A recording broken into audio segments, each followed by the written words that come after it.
জঙ্গলে বাস করত এক অহংকারী বাঘ। সে নিজেকে সব থেকে শক্তিশালী ভাবত। প্রতিদিন সে ছোট ছোট পশুদের ভয় দেখিয়ে বলতো, আমি জঙ্গলের রাজা। আমার কথা না শুনলে সবাইকে খেয়ে ফেলবো। সব প্রাণী ভয়ে চুপচাপ থাকতো।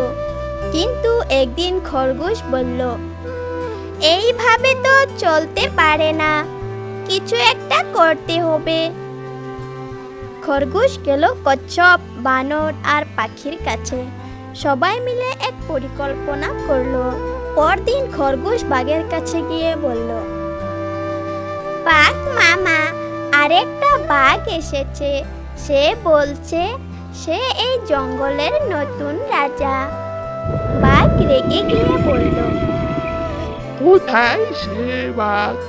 আমাকে নিয়ে চলো। খরগোশ বাঘকে নিয়ে গেল এক পুকুরের ধারে।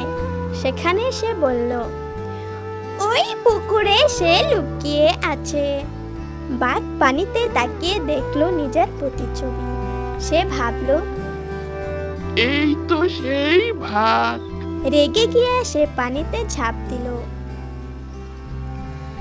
বাঘ ভিজে গিয়ে কাঁপতে কাঁপতে উঠে এলো। অন্য পশুরা হেসে উঠল। তখন বাঘ বুঝলো, আমি শুধু নিজের অহংকারের জন্য সবার উপর দাদাগিরি করছিলাম।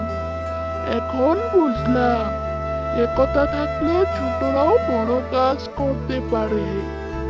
সে সবাইকে দুঃখ প্রকাশ করলো। আমি ভুল করেছি। এখন থেকে তোমাদের সবার বন্ধু হয়ে থাকবো। সব পশু একসাথে খুশিতে নাচতে লাগলো। বন্ধুরা, ভিডিওটা ভালো লাগলে একটা লাইক দিয়ে ছোট্ট একটা কমেন্ট করতে ভুলো না কিন্তু। আর হ্যাঁ, সাবস্ক্রাইব না করলে কিন্তু টুনটুনি কাঁদবে।